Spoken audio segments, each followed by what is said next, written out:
Hi, everybody. My name is Ramiro Berrelleza. I am the founder of Oktero, and I'm here live from KubeCon EU 2023. Oktero is all about developer experience, and I have to be honest, this is one of my favorite conferences because I've seen a lot of people who care about this.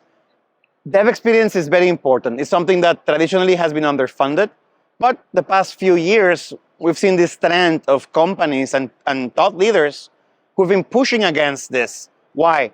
Because dev experience is one of the most important investments that any company that builds software needs to do. Just like you invest on training your legal team or your operations team to make them compliant, you need to invest on your developers.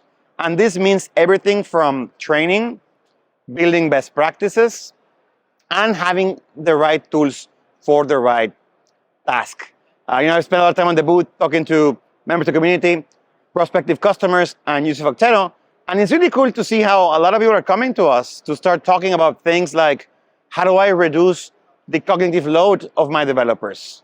How do I build the right level of abstraction? Do I need to teach everybody Kubernetes? Or do I need to create specific teams? So it's fascinating because there's no clear answer. I think every team needs to figure out their own dev experience story, but definitely some of the key things to think about. One is you don't want every developer to do everything. I think it's very important to create segmentations and give everybody the space and time to specialize.